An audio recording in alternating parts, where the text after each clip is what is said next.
अस्सलामुअलैकुम बच्चों, उम्मीद है आप ठीक ठाक होगे, मज़े में होगे और अच्छे से पढ़ाई कर रहे होगे। क्लास 11 फिजिक्स का डिटेल लेक्चर सीरीज जो चैप्टर हम पढ़ रहे हैं that is the phenomena of fluid statics, और ये है मेरा बेटा हमारा लेक्चर नंबर 6।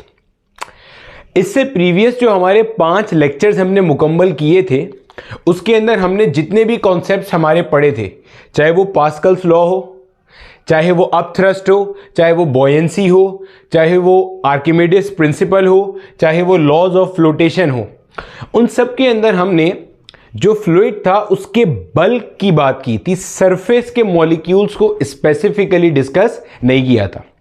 हमने देखा था कि फ्लूइड के अंदर प्रेशर कैसे ट्रांसमिट होता है, प्रेशर कैसे एक्सर्ट होता है। हमने देखा था फ्लूइड कैसे अप थ्रस्ट एक्सर्ट करता है किसी भी बॉडी के वेट को सपोर्ट करने के लिए, उसे फ्लोट कराने के लिए। हमने देखा था किसी भी ऑब्जेक्ट का जो अपेरेंट वेट है, जाहिरी तौर पे नजर आने वाला वेट है, वो कैसे फ्लूइड के अंदर जाके कम हो जाता है। तो हम वहां पे सब कुछ डिस्कस कर रहे थे फ्लूइड के बल्क को लेके, फ्लूइड के अंदर की बात कर रहे थे, फ्लूइड के सरफेस की बात नहीं कर रहे थे। आज का जो हमारा टॉपिक है that is related to the property of surface molecules. Fluid के सरफेस की क्या प्रॉपर्टी होती है, क्यों होती है और उसकी वजह से क्या इंपैक्ट आता है। तो फ्लूइड के सरफेस की प्रॉपर्टी को डिस्कस करना है जो कि है सरफेस टेंशन। अब एक नेचुरल क्वेश्चन आता है बच्चे के जहन में कि सर क्या जो फ्लूइड के सरफेस के मॉलिक्यूल्स हैं उनका बिहेवियर, उनकी प्रॉपर्टीज, उनके कैरेक्टरिस्टिक्स क्या डिफरेंट होते हैं एज कंपेयर टू बल्क के मॉलिक्यूल्स के? बिल्कुल। बाज़ किताबों में तो यहां तक लिखा होता है, जैसे हेलिडे रेसनिक के अंदर, तो यहां तक ये बात मेंशन है कि जो फ्लूइड का सरफेस है उसका बिहेवियर इंटायरली डिफरेंट है as compare to the molecules of the bulk. ठीक है बच्चे, स्टार्ट करते हैं। हेडिंग लगा लो अपने पास, सरफेस टेंशन। बाज़ किताबों के अंदर ये टॉपिक जो है पूरा एक अलग से चैप्टर के तौर पे दिया होता है, लेकिन हमारे पास फ्लूइड स्टैटिक्स के अंदर ही एक लास्ट टॉपिक है ये सरफेस टेंशन का, जिसको हम डिस्कस कर रहे हैं। ठीक है, मेरा नाम बिलाल ज़िया है और ये मेरा और आपका एक छोटा सा प्यारा सा प्लेटफॉर्म है जहां पर हम 11 और 12 की फिजिक्स पढ़ रहे हैं। ठीक है, हेडिंग लगा लेंगे अपने पास, सरफेस टेंशन। अच्छा मेरा बेटा, अब सरफेस टेंशन के टॉपिक का बाकायदा आगाज करने से पहले ज़रा कुछ डेली बेसिस के ऊपर आपने जो फिनोमिनाज ऑब्जर्व किए हैं ना, उनको मैं रिकॉल करा देता हूँ ताकि आपको पता चले कि सरफेस टेंशन के कॉन्सेप्ट को समझने के बाद आपको क्या क्या चीज़ें समझ में आ जाएंगी। आपने कभी देखा है जो आपके पास टैप होता है, वाटर टैप, पानी का नलका, उसको जब आप बंद कर देते हो तो उसमें से छोटे छोटे छोटे ड्रॉप्स जो है ना वो नीचे गिर रहे होते हैं। वो जो वाटर ड्रॉपलेट्स नीचे गिर रहे होते हैं, कभी उनका शक्ल नोट किया है? वो स्फेरिकल होता है। अब आप सोचते होंगे ये स्फेरिकल क्यों नहीं है, क्यूबिकल, कॉनिकल, सिलेंड्रिकल, ऐसा क्यों नहीं हो रहा? स्फेयर की फॉर्म में ही क्यों वाटर ड्रॉपलेट्स है? सिमिलरली अगर आपने कभी बारिश के कतरे गिरते हुए देखे, फॉलिंग रेन ड्रॉप्स, वो भी स्फेरिकल होते हैं। अगर आप खाने की मेज पे, डिनर टेबल पे बैठे हुए हो और आपका हाथ लगा और पानी गिर गया, जब पानी गिरता है तो वो ऐसे जगह जगह जगह जगह जमा हो जाता है टेबल के ऊपर। उसमें आप वो जगह देखो जहां पे पानी के बिल्कुल छोटे छोटे कतरे हैं, स्मॉल ड्रॉपलेट्स हैं।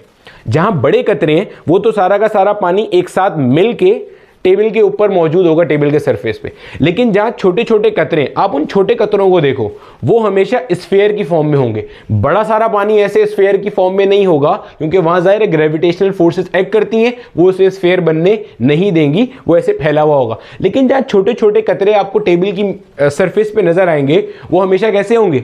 स्फेरिकल होंगे। ऐसा क्यों होता है? सिमिलरली जो कलर करने वाला ब्रश होता है, आपने कभी देखा है ना, कोई पेंटर घर में कलर कर रहा है दीवार पे, वो जो ब्रश होता है उसको जब वो अपने पेंट में डालता है, जब वो पानी में डालता है, उसको बाहर निकालते हैं, तो वो जो ब्रश होता है, पेंट ब्रश, उसके जो हेयर्स होते हैं, उसके जो बाल होते हैं आगे, वो सारे आपस में चिपके हुए होते हैं, दे क्लिंग टुगेदर। ऐसा क्यों होता है? सिमिलरली जो मरकरी है, अगर मरकरी को आप टेबल सरफेस पे डालोगे तो वो बड़ा खूबसूरत सा स्फीयर बनाता है। ऐसा क्यों होता है? सिमिलरली अगर आप कपड़े धोने के लिए जाते हो तो उसके अंदर अगर आप सादा पानी इस्तेमाल करोगे तो कपड़ों का जो डर्ट है, मैल कुचैल है, वो अच्छे से नहीं निकलेगा। लेकिन अगर आप गर्म पानी इस्तेमाल करो या अगर आप सर्फ वाला पानी, सोप सॉल्यूशन इस्तेमाल करो, तो उसका जो डर्ट है, मैल कुचैल है, वो अच्छे से निकल जाएगा। ऐसा क्यों होता है? तो इन सब का जवाब हमारे पास है। हमारा आज का topic the concept of surface tension.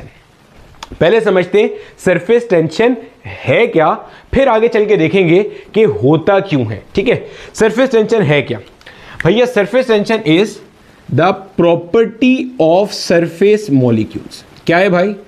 Property है किसकी? सरफेस के मॉलिक्यूल्स की। सर सरफेस के मॉलिक्यूल्स कौन से होते हैं? देखो मेरे बच्चे, अगर आपके पास मान लो ये एक अदद है कंटेनर, ठीक है, ये मान लो हमारे पास एक क्या है? कंटेनर है, और इसके अंदर हमारे पास कोई लिक्विड मौजूद है। ठीक है, ऐसे कोई लिक्विड मौजूद है, तो जाहिर है लिक्विड होगा, इस तरह से मौजूद है, स्टैटिक फ्लूइड है, स्टैटिक लिक्विड है हमारे पास ये। तो बच्चे इसके अंदर ये वाले जो सारे के सारे ये वाले ये सारे के सारे जो है ना मेरा बेटा, ये कहला रहे हैं आपके पास सरफेस के मॉलिक्यूल्स, और इसके अंदर जो है ना सारे, ये आपके पास कहला रहे हैं किसके? बल्क के मॉलिक्यूल्स। तो सरफेस टेंशन प्रॉपर्टी किसकी है? सरफेस के मॉलिक्यूल्स की है। प्रॉपर्टी क्या है? Property of surface due to which it tends to minimize its surface area। क्या मतलब सर? देखो मेरा बेटा, जो सरफेस के मॉलिक्यूल्स होते हैं ये चाहते हैं कि बिल्कुल साथ साथ चिपक के रहें, बिल्कुल करीब करीब रहें, जो सरफेस एरिया हो वो कम से कम हो। फिर सुनो, सरफेस टेंशन क्या है? Property of surface molecules in a liquid. किसी भी लिक्विड के अंदर जो सरफेस के मॉलिक्यूल्स हैं उनकी प्रॉपर्टी है। क्या कहती है ये प्रॉपर्टी? जैसे इनर्शिया एक प्रॉपर्टी है। क्या प्रॉपर्टी है? Tendency of a object to carry its current state. उसकी जो भी स्टेट है वो उसे कैरी करना चाहता है। अगर मोशन स्टेट है तो मूव करना चाहता है, रेस्ट में है तो रुके रहना चाहता है। सरफेस टेंशन क्या है? प्रॉपर्टी है किसकी? सरफेस के मॉलिक्यूल्स की। क्या करना चाहते हैं? कम से कम जगह, कम से कम सरफेस एरिया ऑक्यूपाई करना चाहते हैं। The property of surface molecules that enables the surface to minimise its surface area. Sir अब जो आपने मिसालें दी थी उसका इससे क्या ताल्लुक है? देखो सबसे पहली मिसाल, जो फॉलिंग वाटर ड्रॉपलेट्स होते हैं, स्मॉल वाटर ड्रॉपलेट जो ऊपर से नीचे गिर रहे होते हैं, उनकी शक्ल मैंने बताया कैसी होती है? स्फेरिकल होती है। क्योंकि किसी भी गिवन वॉल्यूम के लिए जो स्फेयर है उसका सबसे कम सरफेस एरिया होता है। सर क्या बात बोली? फिर बताएं, फिर बताते हैं, मिसाल से समझते हैं। सपोज करो मेरा बेटा, लेट से मेरे पास पानी है 8 मीटर क्यूब। ठीक है, मीटर क्यूब वॉल्यूम का यूनिट है, हमें पता है। मान लो मेरे पास 8 मीटर क्यूब पानी है। हमें यह बात पता है कि लिक्विड की प्रॉपर्टी ये होती है कि उसको आप जिस कंटेनर में डालोगे वो उसकी शेप इख्तियार कर लेगा, उसकी शेप ले लेगा। ठीक है, जैसे मेरे पास ये मेरी वाटर बॉटल है, इसके अंदर जो पानी है उसने इस पानी की बोतल की शक्ल ले हुई है। जैसे जैसे इसके अंदर यहां पे डिजाइन बना हुआ है वैसे वैसे इस पे भी डिजाइन बना हुआ है। अगर मैं इसको किसी कंटेनर में डाल दूंगा, किसी टब में डाल दूंगा तो ये टब की शक्ल में आ जाएगा, किसी और चीज में डाल दूंगा तो ये उसकी शक्ल पे आ जाएगा। ठीक है, तो मान लो मेरे पास पानी कितना है? 8 मीटर क्यूब है। मैंने इसको एक बार एक स्फेयर की फॉर्म में बनाया, एक बार मैंने इसको एक क्यूबॉइड की फॉर्म में बनाया, एक बार मैंने इसको एक कोनिक की फॉर्म में बनाया, एक बार मान लो मैंने इसको एक पिरामिडल फॉर्म में बनाया। तो देखा ये गया, ये जो गिवन वॉल्यूम ऑफ वाटर है ये सब शक्लों में आ गया। इसमें से जिस शक्ल का सबसे कम सरफेस एरिया था, सरफेस एरिया क्या है? वो जो एक्सपोज एरिया है, एक्सपोज सरफेस है, उसका एरिया, वो किसका था? स्फेयर का। तो बता क्या रहा था? गिवन वॉल्यूम में जो मिनिमम सरफेस एरिया होता है वो किसका होता है? स्फेयर का। क्यूबॉइड का एक्सपोज सरफेस एरिया स्फेयर से ज्यादा होगा, सेम वॉल्यूम का। कोनिक का और ज्यादा होगा। भैया समझ गए? वॉल्यूम यही है। वॉल्यूम 8 मीटर क्यूब मैंने मिसाल ली है। 8 मीटर क्यूब पानी है, उसको आपने अलग अलग अलग शेप के कंटेनर्स में डाला तो वो उनकी शेप ऑक्यूपाई कर रहा है। तो जो सरफेस एरिया जाहिरी तौर पे नजर आने वाला एरिया, वो सबसे कम किसका होता है? स्फीयर का। क्लियर हो गया? तो गिवन वॉल्यूम का मिनिमम सरफेस एरिया किसका है? स्फीयर का। दिस इज द रीजन जब ऊपर से नीचे पानी के ड्रॉपलेट्स गिर रहे होते हैं तो चूंकि पानी के पास सरफेस मॉलिक्यूल्स के पास सरफेस टेंशन होती है, ये प्रॉपर्टी क्या करती है? उनका सरफेस एरिया मिनिमम करने की कोशिश करती है। तो वाटर ड्रॉपलेट्स, एक वाटर ड्रॉप का जो भी वॉल्यूम है, जब उसके सरफेस के मॉलिक्यूल उसे कम से कम सरफेस एरिया की तरफ लेके जाएंगे तो कौन सी शक्ल बनेगी? स्फीयर बनेगी। दिस इज द रीजन कि जब वो ऊपर से नीचे गिर रहे होते हैं तो उनकी शक्ल कैसी होती है? स्फेरिकल। टेबल पे जब गिरते हैं तो छोटे छोटे जो होते हैं वो स्फेरिकल ड्रॉपलेट्स बने हुए होते हैं। मरकरी का स्फेरिकल ड्रॉपलेट बना हुआ होता है। सर तो फिर हमें बड़ा सारा पानी क्यों नजर आता है टेबल पे? इसलिए कि जब पानी बहुत सारे मॉलिक्यूल्स आपस में जुड़ जाएंगे, अब वो बड़ा सा स्फीयर नहीं बना सकते क्योंकि उस पर ग्रेविटी एक्ट करेगी और ग्रेविटी वहां पे सरफेस टेंशन वाली फोर्सेस को ओवरकम कर जाती है, जिसकी वजह से वो नीचे आ जाते हैं। अभी आगे चल के और भी देखेंगे। फिलहाल हम पढ़ क्या रहे हैं? हम ये पढ़ रहे हैं सरफेस टेंशन है क्या, और मैं आपको डेली रूटीन से इसको कनेक्ट करवा रहा हूं। सरफेस टेंशन क्या है? रिवाइज कर लो। Property of surface molecules in a liquid to maintain minimum possible surface area। एक और मिसाल से समझते हैं, अगर अभी भी नहीं समझ में आया। जो पेंट ब्रश वाली मिसाल थी, हमारी किताब में भी लिखी हुई है। पेंट ब्रश को अगर आप पानी में डाल के निकालते हो तो उसके जो हेयर्स होते हैं वो आपस में चिपक जाते हैं। क्यों चिपक जाते हैं? क्योंकि जब आपने उसको पानी में डाला तो वो जो पेंट ब्रश के हेयर्स थे उनके ऊपर ऐसे पानी की एक फिल्म बन गई, वाटर फिल्म बन गई।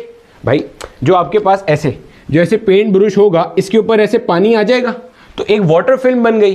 तो जो वाटर के ऐसी फिल्म बन गई, उसके जो सरफेस के मॉलिक्यूल्स हैं उनके पास सरफेस टेंशन है। वो क्या चाहेंगे कि जो सरफेस एरिया ऑक्यूपाई कर रहे हैं हम, वो मिनिमम हो। तो उसको मिनिमम करने के चक्कर में वो सारे आपस में क्या होते हैं? चिपक जाते हैं।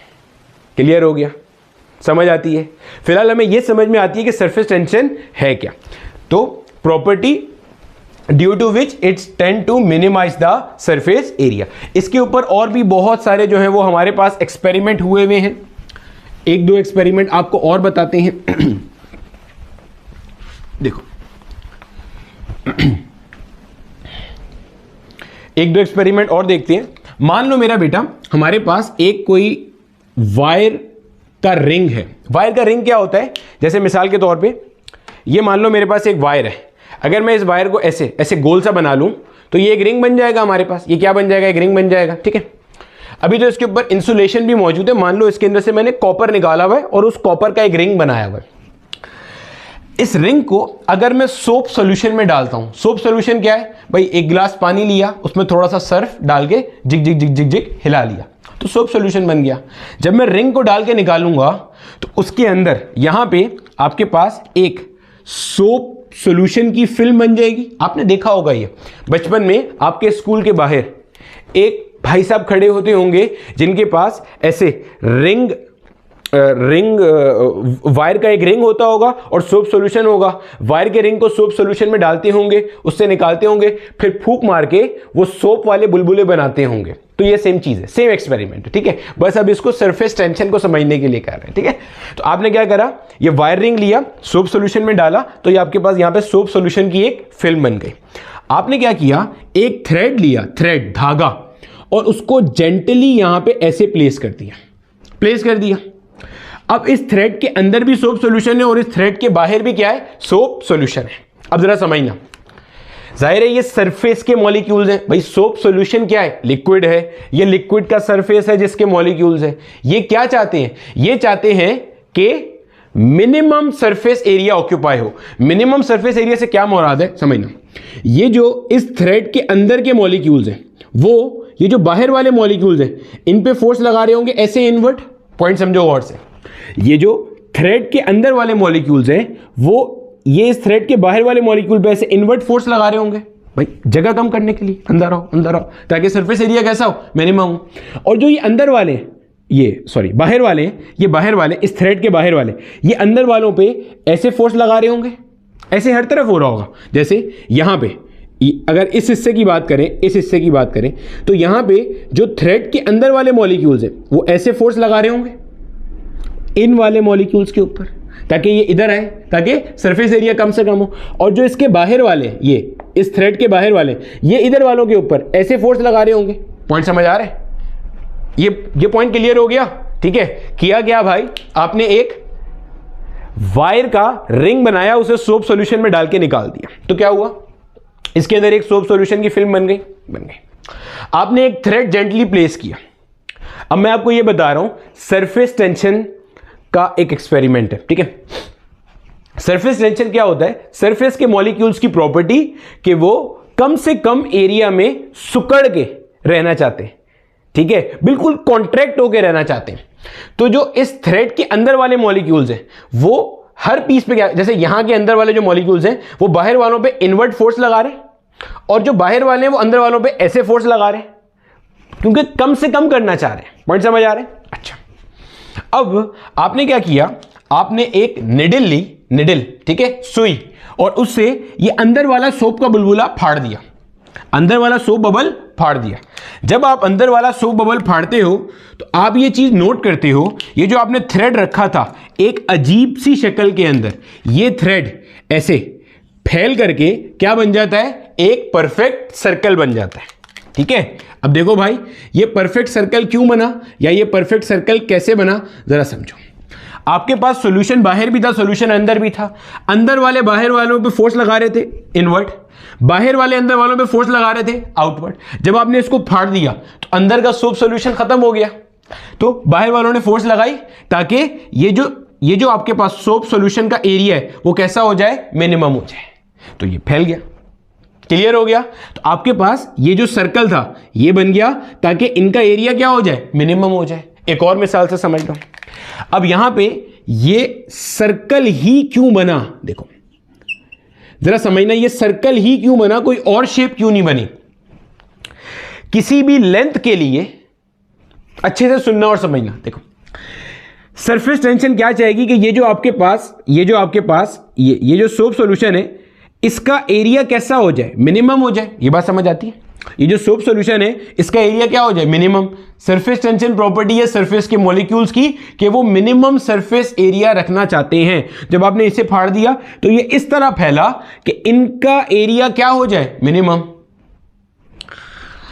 अगर आपने इस सोप सॉल्यूशन का एरिया मिनिमम करना है तो इसका मतलब ये जो अंदर धागा है इसको ऐसी शेप बनानी थी जिसका खुद का एरिया मैक्सिमम हो।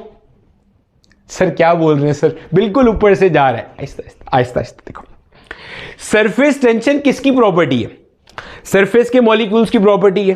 तो भाई ये सारे सरफेस के मॉलिक्यूल्स हैं जो कि सोप सॉल्यूशन वाले हैं, ठीक है।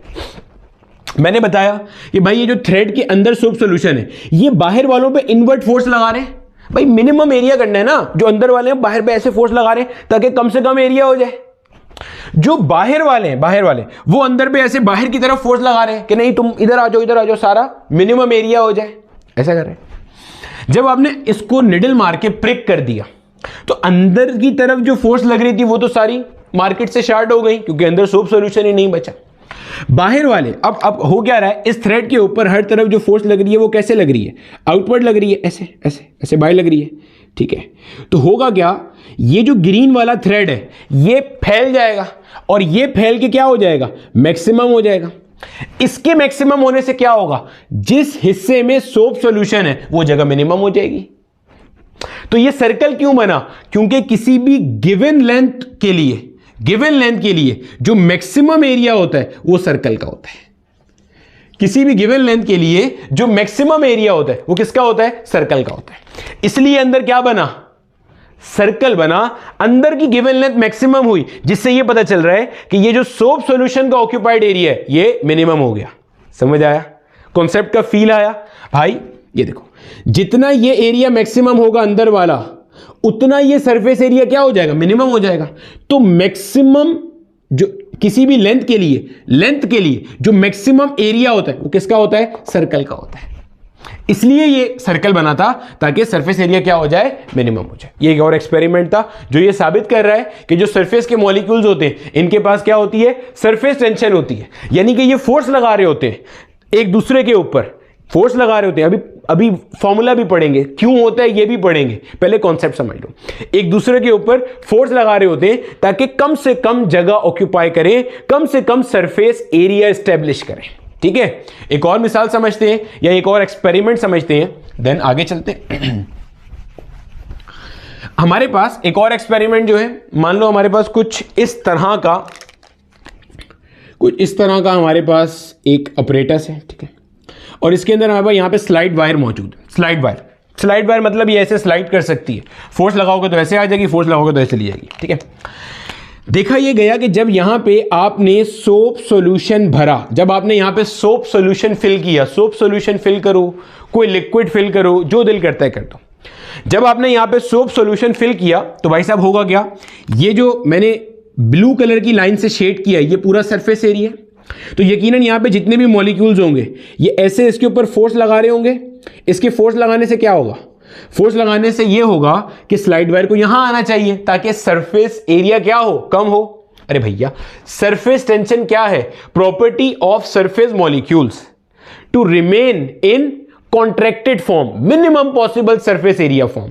तो ये सारे मॉलिक्यूल क्या कर रहे हैं, इधर वालों पे फोर्स लगा रहे हैं। देखो अगर मिसाल के तौर पे मैं यहां पे एक इमेजिनरी लाइन ड्रॉ करूं, समझना जरा, इस इमेजिनरी लाइन के उल्टे हाथ वाले मॉलिक्यूल इधर से फोर्स लगा रहे इन मॉलिक्यूल्स पे इधर आने के लिए, और इधर वाले मॉलिक्यूल इधर फोर्स लगा रहे हैं इसको इधर लाने के लिए। अरे भैया, मान लो ये मॉलिक्यूल ए है, ये मॉलिक्यूल बी है, ए वाले मॉलिक्यूल सारे के सारे इस वाली साइड पे फोर्स लगा रहे हैं इधर लाने के लिए, छोटा करने के लिए, बी वाली साइड के सारे मॉलिक्यूल फोर्स लगा रहे हैं इधर लाने के लिए। अब ये वाली साइड तो परमानेंट है, मूव नहीं कर सकती, लेकिन ये आपके पास क्या है, ये आपके पास एक स्लाइडिंग वायर है। तो देखा ये गया कि ये स्लाइड वायर ऐसे इधर मूव कर गई, जो ये साबित कर रहा है कि सरफेस टेंशन एग्जिस्ट कर रही है। प्रॉपर्टी जो लिक्विड को मिनिमम सरफेस पे रखना चाहती है वो एग्जिस्ट कर रही है। सिमिलरली इसी को अगर आप ऐसे पलट करके रख देते हो, पलट कर रखने से मुराद है, मान लो आपने इसको इसी अपरेटस को ऐसे रख दिया, ये स्लाइड वायर है, ऊपर नीचे स्लाइड कर सकती है। तो आपके पास यहां पे मान लो आपके पास क्या चीज है ये सोप सॉल्यूशन एग्जिस्ट कर रहा है। अब यहां पे जितने भी मॉलिक्यूल्स हैं वो क्या कर रहे हैं, इसके ऊपर ऐसे फोर्स लगा रहे हैं। ठीक है, देखो यहां वाले मॉलिक्यूल इधर भी फोर्स लगा रहे होंगे इसको नीचे लाने के लिए, लेकिन ये तो परमानेंट एंड है ना, ये तो नीचे आ नहीं सकता, इसलिए उसकी बात भी नहीं कर रहे, कोई किताब वाला बना के दिखाता भी नहीं है। तो मॉलिक्यूल्स क्या कर रहे हैं, इस स्लाइड वायर पे ऊपर की तरफ फोर्स लगा रहे हैं ताकि क्या हो जाए, ताकि आपके पास ये जब ऊपर जाएगा तो जो एक्सपोज सरफेस एरिया है वो कम हो जाएगा। ठीक है, तो देखा ये गया कि यहां पे आप कोई छोटा सा मास एक एम हैंग कर सकते हो ताकि ये स्लाइड वायर कैसी रहे, इक्विलिब्रियम में रहे। और ये चीज एक्सपेरिमेंटली नोट की गई कि अगर आप यहां पे छोटा सा मास एम हैंग नहीं करोगे तो slide wire will move in the upward direction. इसका भी एक न्यूमेरिकल आएगा। तो यहां तक हमें यह बात तो समझ में आती है कि सरफेस टेंशन एक प्रॉपर्टी है जो कि एग्जिस्ट करती है। मल्टीपल एक्सपेरिमेंट से हमने यह चीज देख ली, साबित कर ली। ठीक है, चलो इतना हिस्सा कॉपी करो, आगे चलते हैं और सरफेस टेंशन का फॉर्मूला और उसकी बाजाब्ता डेफिनेशन डिफाइन करते हैं। अब देखो मेरा बेटा, ये जो प्रॉपर्टी है सरफेस टेंशन की, इसको हम डिफाइन किस तरह से करते हैं। मान लो मेरे बच्चे, हमारे पास यहां पे एक कोई सरफेस है। अच्छा, ये सरफेस सर ऐसा कैसे नजर आ रहा है बेटे, अगर मेरे पास एक बीकर है जो कि गोल बीकर है, उसके अंदर मैंने अगर पानी भरा हुआ है, मान लो भाई साहब ये एक गोल सा बीकर है। अरे सर ये गोल तो कहीं से नहीं लग रहा, बच्चे इसको आप एक साइड से देख रहे हो ना, ठीक है, एक्चुअल में देखोगे 3 डायमेंशन में तो ये कैसा है, गोल बीकर है। इस गोल बीकर को अगर मैं ऊपर से देख रहा हूं, ऐसे करके ऊपर से देख रहा हूं टॉप व्यू, तो मुझे ये ऐसा नजर आएगा, हाँ ना भैया, ऐसा नजर आएगा। और इसके अंदर क्या होगा, ऐसे मेरे पास ये सारे के सारे सरफेस मॉलिक्यूल्स होंगे। अगर मैंने इसमें लिक्विड भरा हुआ है तो लिक्विड के मॉलिक्यूल्स होंगे। सोप सॉल्यूशन है, मतलब लिक्विड से मुराद पानी है तो पानी के मॉलिक्यूल्स होंगे। सोप सॉल्यूशन है तो उसके होंगे, मरकरी है तो मरकरी होगा, जो भी होगा। ठीक है, अब इसको हम डिफाइन कैसे करते हैं, देखो अगर मेरा बेटा मान लो मैं यहां पे एक कोई इमेजिनरी सी लाइन ड्रॉ करता हूं, एक इमेजिनरी लाइन ड्रॉ कर दी, जैसे एक इमेजिनरी लाइन, तो हमें यह बात पता है कि जनाबे वाला, मेरा ब्लैक मार्कर कहां गया, ठीक है, इस साइड के जो मॉलिक्यूल्स हैं, इस साइड के जो मॉलिक्यूल्स हैं, इधर वाले ये सीधे हाथ वाले मॉलिक्यूल्स, इस साइड के मॉलिक्यूल्स के ऊपर ऐसे फोर्स लगा रहे होंगे, हाँ या ना, क्यों भाई, ऐसे खींच रहे होंगे ना ताकि कम से कम सरफेस एरिया ऑक्यूपाई हो। इस साइड के मॉलिक्यूल इधर वाले पे ऐसे फोर्स लगा रहे होंगे, इनको खींच रहे होंगे। यहीं से आती है ना सरफेस टेंशन, एक दूसरे पे फोर्स लगा रहे होते हैं।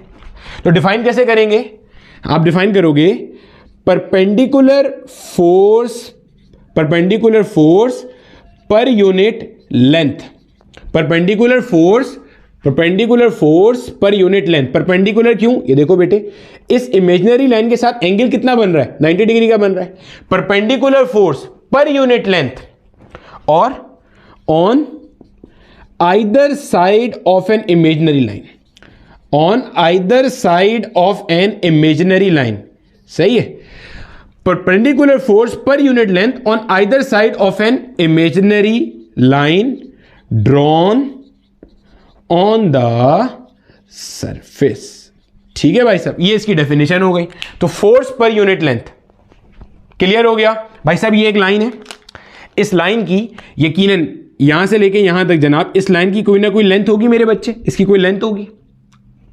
इसी लाइन पे, इसी लाइन के अलोंग लग रही है ना फोर्स, मतलब भाई इस लाइन के अलोंग से मुराद ये है इस लाइन के इधर वाले मॉलिक्यूल ऐसे खींचने हैं, ऐसे इस लाइन के इधर वाले मॉलिक्यूल ऐसे खींचने हैं। क्लियर हो गया। तो क्या हो गया, force per unit length, unit length पे कितनी फोर्स लग रही है, पर यूनिट लेंथ कितनी फोर्स लग रही है to minimise the surface area, उसे हम क्या कहते हैं, सरफेस टेंशन। सरफेस टेंशन को मेरे बच्चे हमारी किताब वाले जो रिप्रेजेंट करते हैं वो किससे करते हैं, एस से रिप्रेजेंट करते हैं। अगर ये फोर्स की वैल्यू निकालनी होगी तो कैसे निकाल लेंगे भाई साहब, बराबर है एस मल्टीप्लाई बाय एल के। एस क्या है, सरफेस टेंशन, एल से मुराद वो लाइन है जिसके परपेंडिकुलर आपकी फोर्स एक्ट कर रही है। एक और चीज ध्यान में रखना, जैसे आपके पास किसी भी लिक्विड की जो डेंसिटी होती है वो यूनिक होती है। जैसे पानी की डेंसिटी 1000 किलोग्राम पर मीटर क्यूब है, सेट है। इसी तरह लेड की अपनी डेंसिटी है, गोल्ड की अपनी डेंसिटी है। इसी तरह जो सरफेस टेंशन है ना, ये यूनिक प्रॉपर्टी होती है लिक्विड की। क्या मतलब, यूनिक प्रॉपर्टी ऑफ लिक्विड से मुराद ये कि आप सरफेस टेंशन की मदद से पहचान सकते हो कि ये कौन सा लिक्विड हैगा। ठीक है, मिसाल देते हैं, जैसे आपके पास जो पानी है, अपना जो वाटर होता है H2O, ठीक है, इसकी जो हमारे पास सरफेस टेंशन है ये तकरीबन 0.075 न्यूटन पर मीटर होती है। चेक करो, यहां से यूनिट भी आ जाएगा। फोर्स की यूनिट क्या होती है, न्यूटन, और लेंथ की यूनिट क्या होती है, मीटर। तो क्या बन गया, न्यूटन पर मीटर। इसी तरह जो हम नॉर्मल सोप सॉल्यूशन कंसीडर करते हैं, इसकी होती है तकरीबन 0.04 या 0.032 न्यूटन पर मीटर। ठीक है, अच्छा ये बात एग्जाम्स में अलग दी हो सकती है, हो सकता है वो आपको 0.035 दे दे, तो एग्जामिनर जो देगा हम वही कंसीडर करेंगे, हम जबरदस्ती के चैंपियन नहीं बनेंगे इसमें। ठीक है, इसी तरह हमारे पास जो मरकरी की होती है, मरकरी की होती है वो क्या है भाई, 0.465 न्यूटन पर मीटर। अब इस चीज को दोबारा से देखो, और जो मैंने स्टार्ट में आपको कुछ फिनोमिनास बताए थे ना डेली लाइफ वाले, उनको मैं आपको एक्सप्लेन करूंगा इसकी मदद से। ठीक है, इंटरेस्टिंग टॉपिक है, बस थोड़ा सा बच्चों को अजीब सा या परेशान कुन टॉपिक इसलिए लगता है कि कॉन्सेप्ट की ना फील नहीं आ रही होती है, पता नहीं चल रहा होता कि क्या हो रहा है। ठीक है, तो आपने रट्टा नहीं मारना, कॉन्सेप्ट को समझना है। देखो मैं फिर रिपीट कर देता हूं कि यहां हमने क्या पढ़ा है। हमने देखा कि सरफेस के जो मॉलिक्यूल्स होते हैं वो एक दूसरे को खींच रहे होते हैं, खींचातानी कर रहे होते हैं। जब आप किताब पढ़ोगे तो उसमें इसी खींचातानी को यूं लिखा मिलेगा, लिक्विड का सरफेस बिहेव लाइक अ स्ट्रेच्ड मेम्ब्रेन। क्या मतलब, ऐसे एज्यूम कर लो कि आपके पास यहां पे 100 लोग हैं, मिसाल दे रहा हूं समझने के लिए। स्ट्रेच मेम्ब्रेन क्या होता है, एक मिसाल दे रहा हूं, परफेक्ट क्लियर हो जाएगा। 100 लोग हैं आपके पास, एक बंदे ने एक का गिरेबान पकड़ा हुआ है, एक और का गिरेबान पकड़ा हुआ है। जाहिर है एक बंदे के 2 हाथ होते हैं ना, एक का गिरेबान पकड़ा, एक का गिरेबान पकड़ा। उस बंदे ने, जिसका जो सामने है, उसने एक और का पकड़ा, एक और, मतलब मान लो मैं हूं, मैंने ए पर्सन का कॉलर पकड़ लिया, या गिरेबान पकड़ना तो इतनी अच्छी बात नहीं है, लेकिन चलो उसका कंधा पकड़ लिया या कॉलर पकड़ लिया होल्ड करने के लिए, एक और का कॉलर पकड़ लिया। ए बंदे ने किसी और बंदे का कॉलर पकड़ा। इस तरह करते करते 100 लोगों ने आपस में एक दूसरे को पकड़ा हुआ है। अब अगर ऊपर से कोई चीज नीचे गिरती है तो वो सीधा जमीन पे जाके नहीं गिरेगी, उसको ऐसा लगेगा यहां पे एक जाल सा बिछा हुआ है, स्ट्रेच मेम्ब्रेन टाइप है। बिल्कुल ऐसे ही होता है यहां पे।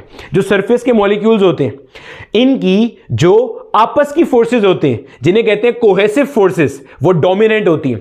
एडहेसिव फोर्सेस होती हैं अलग अलग मॉलिक्यूल्स के दरमियान में। एडहेसिव ए से आ रहा है, अलग बी ए से आ रहा है, अगर उर्दू में देखेंगे तो आप इससे याद कर सकते हो। एडहेसिव होती है अलग अलग मॉलिक्यूल्स के दरमियान की फोर्सेस, कोहेसिव होती हैं सिमिलर मॉलिक्यूल्स के दरमियान की फोर्सेस। तो सरफेस के जो मॉलिक्यूल्स होते हैं इनकी कोहेसिव फोर्सेस डोमिनेंट होती हैं, आपस की फोर्सेस डोमिनेंट होती हैं due to this surface tension. तो they behave like a stretch membrane. यही वजह है कि अगर आप एक निडल को केयरफुली प्लेस करोगे on the surface of water तो वो तैर रही होगी, ठीक है। और आपके पास सिमिलरली कुछ इंसेक्ट्स होते हैं वो जिनको पॉन्ड स्केटर्स भी कहते हैं, जो कि बेसिकली वॉक कर सकते हैं पानी के सरफेस के ऊपर। इसके ऊपर एक न्यूमेरिकल भी है जो आगे जब हम अपना कैपिलरी एक्शन पढ़ लेंगे तो उसके बाद आपको मैं करा रहा हूँ, ठीक है। तो बता क्या रहा था, कहीं से कहीं निकल गए थे। सरफेस टेंशन प्रॉपर्टी है सरफेस के मॉलिक्यूल्स की कि कैसे वो कम से कम सरफेस एरिया में रह सकते हैं। और फिर हमने देखा कि फॉलिंग ड्रॉपलेट्स स्फेरिकल होते हैं क्योंकि गिवन वॉल्यूम के लिए जो स्फीयर है उसका सबसे कम सरफेस एरिया होता है। फिर एक सोप बबल एक्सपेरिमेंट किया, ठीक है, गोल वाला वायर रिंग वाला।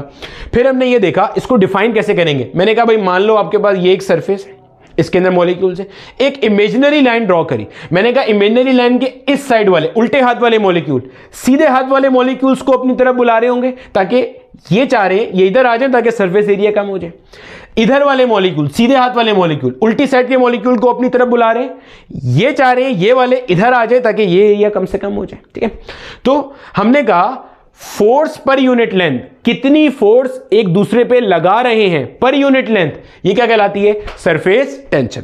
फिर मैंने कहा सरफेस टेंशन यूनिक प्रॉपर्टी है लिक्विड की, क्योंकि जाहिर है हर लिक्विड के पास जो इंटरमॉलिक्यूलर फोर्सेस ऑफ अट्रैक्शन है सरफेस मॉलिक्यूल्स की वो अलग अलग है, कोहेसिव फोर्सेस अलग अलग है, तो डेफिनेटली सरफेस टेंशन भी क्या होगी, अलग अलग होगी, ठीक है। ये देख लिया हमने।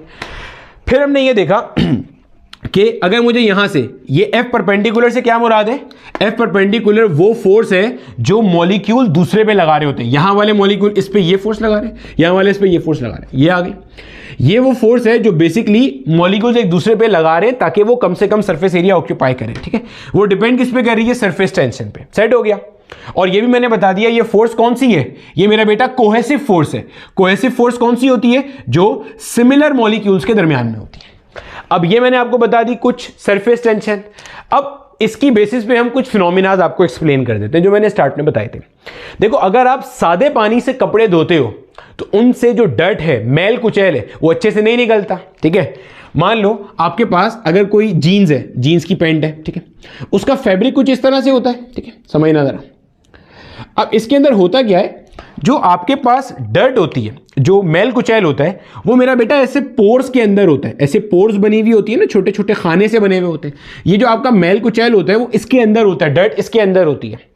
जब आपने क्या करा, इसके ऊपर सादा पानी डाला, सादे पानी से मुराद उसमें सोप नहीं है, सर्फ नहीं है, ना वो गर्म है। जब आपने सादा पानी डाला तो ऐसे पानी की लेयर बन जाएगी, सरफेस स्टैब्लिश हो जाएगा।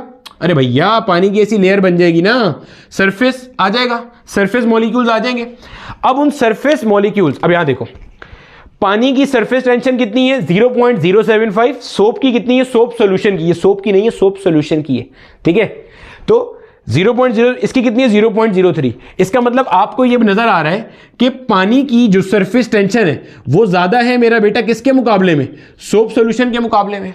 सरफेस टेंशन के ज्यादा होने से क्या मुराद है, कोहेसिव फोर्सेस ज्यादा हैं। कोहेसिव फोर्सेस का मतलब क्या, एक मॉलिक्यूल जो दूसरे पे फोर्स लगा रहा है, ये वाला जो इस पे फोर्स लगा रहा है, ये कैसी है, ज्यादा फोर्स है। इसकी वजह से जो सरफेस के वाटर मॉलिक्यूल हैं ये एक दूसरे को अच्छे से खींच रहे होते हैं। जब एक दूसरे को अच्छे से खींचेंगे, रिलीज ही नहीं करेंगे, तो वो पानी का मॉलिक्यूल पोर्स में जाएगा कैसे, जब जाएगा नहीं तो डर्ट को अपने अंदर एब्जॉर्ब करके निकलेगा कैसे। पॉइंट समझ आया। देखो ये जीन्स का फैब्रिक है मान लो, इसके अंदर जगह जगह पे स्पॉट्स हैं, ग्रीस के स्पॉट्स है, कोई से भी डर्ट है, मैल कुचैल है जो निकालना है। जब आपने सादा पानी इस पे डाला, सादे पानी की सरफेस टेंशन सोप सॉल्यूशन के सरफेस टेंशन से कैसी है? ज्यादा है। जब सरफेस टेंशन ज्यादा है तो जो परपेंडिकुलर फोर्स है एक साइड के मॉलिक्यूल दूसरी साइड पे लगा रहे हैं वो ज्यादा है। जब ज्यादा है, यहां पे जो मॉलिक्यूल्स हैं, जैसे मान लो मैं वाटर मॉलिक्यूल हूं, मेरे सामने एक वाटर मॉलिक्यूल है और हमें जीन्स के ऊपर डाला हुआ है, नीचे जो कारपेट बिछा हुआ है वो बेसिकली मेरी जीन्स का फैब्रिक है। अब मैं इसको और ये मुझे खींच रहे हैं एक दूसरे को, हमें एक दूसरे की खींचातानी से ही फुर्सत नहीं मिल रही, तो हम नीचे पोर में जाके डर्ट को अपने अंदर एब्जॉर्ब करके कैसे निकलेंगे? पॉइंट समझ आ रहे हैं? दिस इज द रीजन कि कुछ कुछ जो जा सकते हैं वो तो चले जाते हैं, लेकिन मेजॉरिटी नहीं जा पाते, इसलिए सादे पानी से कपड़े अच्छे नहीं धुलते। अब सोप सॉल्यूशन में क्या होता है? सोप सॉल्यूशन का सरफेस टेंशन पानी के मुकाबले में कैसा है? कम है। जब पानी के मुकाबले में इसका सरफेस टेंशन कम है तो इनकी एक दूसरे पे लगाने वाली फोर्सेस इतनी ज्यादा नहीं होती, तो वो आराम से जाते हैं पोर्स के अंदर, डर्ट को एब्जॉर्ब करके निकाल देते हैं। सर तो हॉट वाटर ये काम कैसे करता है? हॉट वाटर ये काम कैसे करता है मेरा बेटा, जहन में रखना कि आपकी जो सरफेस टेंशन होती है ये डिपेंडेंट होती है किसके ऊपर? टेंपरेचर के ऊपर। ठीक है, जब आप टेंपरेचर बढ़ाते हो तो टेंपरेचर के बढ़ाने से क्या होता है? काइनेटिक एनर्जी बढ़ती है। काइनेटिक एनर्जी के बढ़ने से क्या होता है? जो इंटरमॉलिक्यूलर फोर्सेस ऑफ अट्रैक्शन है वो कम हो जाती हैं। फोर्सेस ऑफ अट्रैक्शन क्या हो जाती हैं? कम हो जाती हैं। जब वो कम हो जाती हैं तो आपके पास सरफेस टेंशन भी क्या हो जाती है? कम हो जाती है। यानी कि अगर सादा पानी है, इसका आप टेंपरेचर बढ़ा दोगे तो काइनेटिक एनर्जी सरफेस के मॉलिक्यूल्स की बढ़ जाएगी, सबकी बढ़ेगी, बल्क की भी बढ़ेगी, लेकिन हम फिलहाल चूंकि सरफेस की बात कर रहे हैं, सरफेस के मॉलिक्यूल्स की काइनेटिक एनर्जी बढ़ गई, इंटरमॉलिक्यूलर फोर्सेस ऑफ अट्रैक्शन क्या हो गई? वीक पड़ गई, सरफेस टेंशन क्या हो गया? कम हो गया, तो मॉलिक्यूल्स पोर में जाएंगे और डर्ट को, मैल कुचैल को अपने साथ लेके क्या होगा? निकल जाएंगे। समझ आ गई बात की? ठीक है, चलो इतना हिस्सा कॉपी कर लो मेरे बच्चे, आगे चलते हैं। अभी तक हमने ये नहीं देखा कि सरफेस टेंशन होती क्यों है, अभी हम ये देख रहे हैं सरफेस टेंशन क्या होती है और उसके क्या कॉन्सेप्ट्स हैं। किताब पढ़ोगे एकदम मजा आ जाएगा। एक चीज मेरा बेटा यहीं पे जो मरकरी के हवाले से लिखी है उसको भी समझ लीजिए। देखो मरकरी का आप सरफेस टेंशन देखो, वो पानी से बहुत ज्यादा है। देखो पानी का क्या है? 0.075, मरकरी का क्या है? 0.465 न्यूटन पर मीटर, यानी कि पर मीटर लेंथ पे इतनी फोर्स लगा रहे एक के मॉलिक्यूल दूसरे पे, तो मरकरी के अंदर सरफेस टेंशन ज्यादा है। दिस इज द रीजन कि आपके पास मरकरी के जो स्फेरिकल ड्रॉपलेट्स बनते हैं वो पानी से बहुत अच्छे बनते हैं। पानी के जो स्फेयर होता है ना वो इतना अच्छा नहीं होता, लेकिन मरकरी के जो स्फेरिकल ड्रॉपलेट्स होते हैं वो पानी के मुकाबले में बहुत अच्छे होते हैं, क्योंकि उनकी सरफेस टेंशन क्या है? ज्यादा है, तो आपस की जो फोर्स है वो क्या है? ज्यादा है। ठीक है, अब देखो मेरा बेटा, अभी तक हमने जितना कॉन्सेप्ट पढ़ा है उससे रिलेटेड हमारे पास 2 क्वेश्चंस है। ठीक है, अब पहला क्वेश्चन क्या कहता है? Water in a container of radius 10 centimetre. एक पानी है जिसको आपने किसी कंटेनर में, किसी बर्तन में रखा हुआ है और उसका रेडियस कितना है? 10 सेंटीमीटर, जो कि अवेलेबल है। ठीक है, कहते हैं find the force exerted by molecule on one side of the diameter to the molecules on the other side. एक कंटेनर है गोल सा जिसमें आपने पानी रखा हुआ है, अगर मैं उसको ऐसे टॉप से देखूंगा तो बच्चे ऐसे नजर आएगा। ठीक है, क्या रहा है कि आपने बताना है कि जो डायमीटर है, डायमीटर क्या होता है भाई? एक स्ट्रेट लाइन जो सेंटर से पास कर रही होती है, ये डायमीटर है मान लो। ठीक है, ये इसका सेंटर है, डायमीटर है। रेडियस कितना दिया हुआ है? 10 सेंटीमीटर, तो बच्चे डायमीटर कितना हो जाएगा? 20 सेंटीमीटर का हो जाएगा डायमीटर ये। ठीक है, तो डायमीटर दे दिया 20 centimetre which is the length of the line. इस डायमीटर के इधर वाले जो मॉलिक्यूल है, ये इधर वाले मॉलिक्यूल पे ऐसे फोर्स लगा रहे होंगे और इधर वाले मॉलिक्यूल इस साइड के मॉलिक्यूल के ऊपर ऐसे फोर्स लगा रहे होंगे। समझ आती है ये बात की? तो क्या रहा है? Find the force exerted bye molecules on one side of the diameter. जो इधर वाले इस पे फोर्स लगा रहे हैं, इधर वाले इस पे। ठीक है, आपने ये फोर्स की वैल्यू निकालनी है। आपको पता है भाई सरफेस टेंशन क्या होता है? Perpendicular force per unit length. अब मैं आगे चल के हर दफा परपेंडिकुलर फोर्स नहीं लिखूंगा, F/L लिखूंगा, जहन में रखना। ठीक है, अच्छा ये जो फोर्स होती है ये परपेंडिकुलर होती है लाइन के और ये टेंजेंशियल टू द सरफेस होती है, ये भी ध्यान में रखना। This force is tangential to the surface.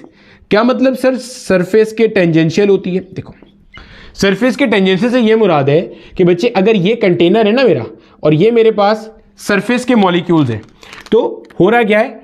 ये ऐसे फोर्स लग रही है और ये ऐसे फोर्स लग रही है। इधर वाले मॉलिक्यूल इन पे इधर फोर्स लगा रहे हैं, ये वाले इन पे इधर लगा रहे हैं अलोंग द सरफेस, यानी कि सरफेस है, सरफेस के अलोंग टेंजेंशियल। तभी आप किताब देखोगे तो किताब में आपको ये इस तरह से बना हुआ मिल रहा होगा। ये है बेसिकली आपके पास सरफेस टेंशन वाली फोर्सेस, ठीक है। सरफेस टेंशन कैसी है? टेंजेंशियल फोर्सेस है, टेंजेंशियल अलोंग द सरफेस, ठीक है मेरा बच्चा।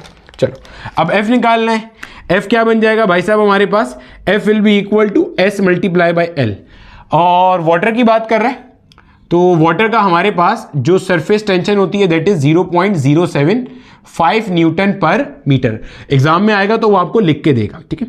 0.075 जो भी देगा वही हम कंसीडर कर लेंगे, ठीक है। और लेंथ कितनी है भाई? 20 सेंटीमीटर है। सेंटीमीटर से मीटर में कैसे जाएंगे? 10⁻⁻2 से मल्टीप्लाई करके, ठीक है। क्या बन जाएगा ये? 0.75 मल्टीप्लाई बाई 2 इंटू 10⁻⁻2। देखो भाई मैंने क्या किया, ये 20 था, 20 को मैंने कर दिया 2 मल्टीप्लाई बाई 10, 10 को मल्टीप्लाई किया तो 0.75 हो गया। अब 0.75 को जब मैं 2 से मल्टीप्लाई कर दूंगा तो ये बन जाएगा मेरे पास 1.5 इंटू 10⁻⁻2 न्यूटन। ये बन गया। यानी कि जो इधर वाले मॉलिक्यूल इस पे फोर्स लगा रहे हैं वो कितनी है? 1.5 न्यूटन या 15 मिली न्यूटन। अगर एक स्टेप आगे जाएगा तो ये क्या बन जाएगा? 15 इंटू 10⁻³ यानी कि 15 मिली न्यूटन की फोर्स लग रही है, ठीक है। अच्छा अब देखो आपके पास जो अगला क्वेश्चन है वही हमारे पास ये अपरेटस है। अब यहां पे हमारे पास एक वाटर फिल्म है, ठीक है। वाटर फिल्म से क्या मुराद है? वाटर का सरफेस है भाई यहां पे। अब यकीनन ये जो वाटर के मॉलिक्यूल्स हैं वो इस स्लाइडिंग वायर के ऊपर ऐसे फोर्स लगा रहे होंगे इन द अपवर्ड डायरेक्शन। उस फोर्स को हमने F कह दिया। आपने यहां पे एक स्मॉल मास हैंग किया है। जब आपने इस स्मॉल मास को हैंग किया है उससे क्या हो रहा है? ये इक्विलिब्रियम के अंदर है। इक्विलिब्रियम का मतलब क्या है? जितनी फोर्स ऊपर लग रही है उतनी फोर्स नीचे लग रही है। ऊपर वाली फोर्स तो समझ में आती है, मॉलिक्यूल लगा रहे हैं सरफेस टेंशन की वजह से इसे ऊपर बुलाने के लिए। नीचे वाली फोर्स कौन सी है? नीचे वाली फोर्स है वेट। भाई इस मास का कुछ वेट भी तो होगा, तो आप इन दोनों को इक्वेट कर दोगे। आपने find the value of m करनी है so that the string may remain in equilibrium. Equilibrium कब होगा? जब ऊपर वाली और नीचे वाली फोर्स बराबर होगी, ठीक है। इसको मिटा देते हैं। यानी कि F will be equal to W। F कैसे आएगा? S multiply by L should be equal to W। तो S multiply by L will be equal to mg। M will be equal to S multiply by L divided by G। समझ आ गई बात की? S कितना है? पानी है, पानी का हमें सरफेस टेंशन गिवन है 0.075 मल्टीप्लाई बाय L क्या है भाई? इस स्लाइड वायर की लेंथ कितनी है? लेंथ आपको गिवन है 10 सेंटीमीटर। सेंटीमीटर से मीटर में कैसे जाएंगे? 10 इंटू 10⁻⁻2 करके, मतलब 10 सेंटीमीटर था, मीटर में कैसे गया? डिवाइड बाय 100 कर दिया या मल्टीप्लाई बाय 10⁻⁻2 कर दिया। G का वैल्यू कितना है? 10 है। 10 से 10 मर गया तो क्या आंसर आ रहा है भाई? 0.075 मल्टीप्लाई बाय 10⁻⁻2। अगर मैं इसको एक स्टेप यहां ले जाऊं तो ये बनेगा 0.75 इंटू 10⁻⁻3। भाई जब ये एक स्टेप राइट पे जाएगा डेसिमल एक पावर माइनस आएगी तो -1 यहां से आया, -2 ये रहा, -3 यानी कि 0.75 मिलीग्राम। मास कितना आ रहा है? 0.75 मिलीग्राम। यानी कि अगर आप यहां पे 0.75 मिलीग्राम का मास हैंग करोगे तो ये ऐसे ही रहेगा, इक्विलिब्रियम में रहेगा। अगर मास इससे बढ़ा दोगे तो ये नीचे आ जाएगा, वो वाटर लेयर बर्स्ट हो जाएगी। अगर आपका मास इससे कम होगा, मैकेनिक्स हमने पढ़ी हुई है, अगर मास आपका 0.75 मिलीग्राम से कम होगा तो ये कहां जाएगा? ऊपर जाएगा। This mass will move up with some acceleration. और आप वो एक्सेलरेशन निकाल सकते हो। कैसे निकाला करते थे एक्सेलरेशन मेरे बच्चे? हमने पढ़ा था न्यूटन का second law of motion, F equals ma। और यहां पे F से क्या मुराद होती थी? Unbalance force. अनबैलेंस फोर्स कैसे निकालते हैं? Strong force minus weak force. तो अगर मास आपका 0.75 से कम है तो ऊपर वाली फोर्स स्ट्रॉन्ग हो गई, यानी कि F जो S मल्टीप्लाई बाय L है, और वीक फोर्स कौन सी हो गई? नीचे वाली विच इज mg। इनको माइनस करोगे, जो भी आंसर आएगा इसको इक्वेट कर दोगे किससे? ma से। यहां से you can calculate the acceleration with which this mass will move in the upward direction. Set हो गया। एक और सवाल करते हैं, कॉपी कर लो और एक और कॉन्सेप्ट समझते हैं और देखते हैं। अब देखो मेरा बेटा, जिस तरह का सवाल मैंने आपको अभी लास्ट टाइम कराया बिल्कुल सिमिलर पैटर्न पे एक और क्वेश्चन है। अब यहां पे आपने वही करना है जो आपसे हमेशा कहा जाता है कि आपने वीडियो को पॉज करना है और पॉज करने के बाद एक बार सवाल को खुद से अटेम्प्ट करना है। पहले सवाल समझ लो, फिर तसल्ली से वीडियो को पॉज करना और करना, ठीक है। यूट्यूब पे पढ़ने का सबसे बड़ा फायदा यही होता है कि आप अपने पेस पे पढ़ाई कर सकते हो। अब की बार हमने इसके अंदर वाटर फिल्म को हटा के सोप सॉल्यूशन की फिल्म आ गई है, यानी कि पहले यहां वाटर था, अब यहां पे क्या है, सोप सॉल्यूशन है। ठीक है, सोप सॉल्यूशन की फिल्म है, उसका सरफेस टेंशन दिया हुआ है 0.03 न्यूटन पर मीटर। हमें पता है भैया ये नीचे गिर गया, हमें पता है ये बात कि जो सरफेस के मॉलिक्यूल्स हैं वो स्लाइड वायर पे इन द अपवर्ड डायरेक्शन एक फोर्स लगा रहे होंगे। You need to find the value of this mass m, आपने इस मास m का वैल्यू बताना है so that this slide wire may remain in equilibrium. Set है, चलो 1 2 3, चलो मैं बताया था। सबसे पहले आपने क्या किया होगा, आपने कहा होगा भाई इसके ऊपर दो फोर्सेस लग रही हैं, कौन कौन सी, एक जनाब इसका वेट है जो कहां है, कर रहा है इन द डाउनवर्ड डायरेक्शन।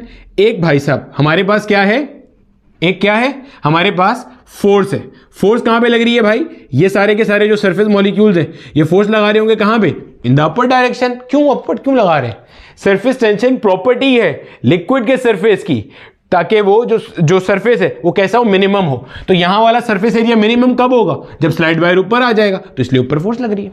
तो आपने क्या किया भाई साहब फिर, अच्छा एक चीज और ध्यान में रखना बेटे, बाज दफा आप किताब देखोगे तो उसमें आपको सरफेस टेंशन टी से भी रिप्रेजेंट हुआ मिल रहा होगा, ध्यान में रखना ये बात। Surface tension can be represented by S और टी, वही यूनिट, एक यूनिट अब तक हम पढ़ चुके हैं न्यूटन पर मीटर। ठीक है, एक और यूनिट अभी आगे आएगी, जूल पर मीटर स्क्वायर। अभी तक हमने ये नहीं सीखा ना सरफेस टेंशन होता क्यों है, तो वो जब सीखेंगे तो वो दूसरी यूनिट भी समझ में आ जाएगी। ठीक है, आपने क्या करा भाई, आपने यहाँ पे जो फोर्स है इसको इक्वेट कर दिया किससे, वेट से। फोर्स का फॉर्मूला क्या होता है, S multiply by L, equate कर दिया इसको किससे, एम जी से। सर आसान क्वेश्चन था, M will be equal to S multiply by L divide by G, और एस कितना था 0.03, एल तो हमें गिवन ही नहीं था। ठीक है, एल जो था हमारे पास वही लास्ट टाइम वाला ले लेते हैं, कितना था 10 सेंटीमीटर था, मान लेते हैं 10 सेंटीमीटर है। ठीक है, एल हमारे पास था 10 सेंटीमीटर और 10 × 10⁻²। अच्छा अगर किसी ने लेंथ ना होने की वजह से नहीं किया था तो अब दोबारा वीडियो को पॉज कर लो फिर कर लो। ठीक है, वो लेंथ मेरे से लिखना रह गई थी, जी आ गया यहाँ पे 10।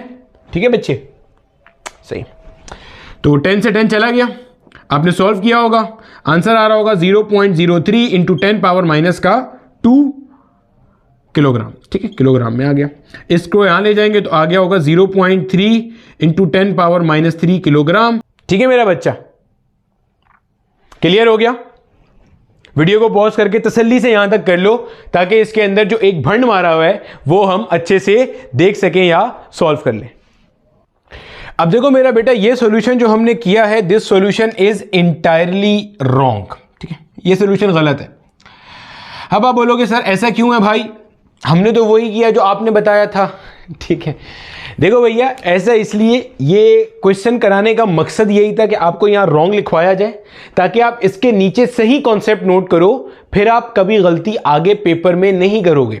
कॉन्सेप्ट क्या है, देखो मेरा बेटा, हमारे पास जो सोप सॉल्यूशन की फिल्म होती है, सोप सॉल्यूशन की फिल्म होती है, ये ऑर्डिनरी फिल्म के मुकाबले में थिकर होती है, थिक होती है, मोटी होती है।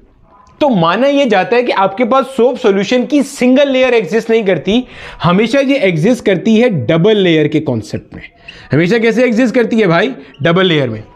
सेम कॉन्सेप्ट, मतलब समझना जरा, आपके पास जो सोप लेयर है ना वो ऐसे सिंगल लेयर एग्जिस्ट नहीं करती, हमेशा कैसी होती है, डबल लेयर। इनके दरमियान में जगह बहुत थोड़ी होती है, एंगस्ट्रॉम के अंदर होती है। एंगस्ट्रॉम क्या होता है, 10⁻⁻10 मीटर, समझ रहे, 10⁻⁻10 मीटर या 10⁻⁻8 सेंटीमीटर, बहुत थोड़ी जगह होती है लेकिन होती है, यानी कि दो लेयर की फॉर्म में एग्जिस्ट करती है हमेशा, इनर एंड आउटर लेयर।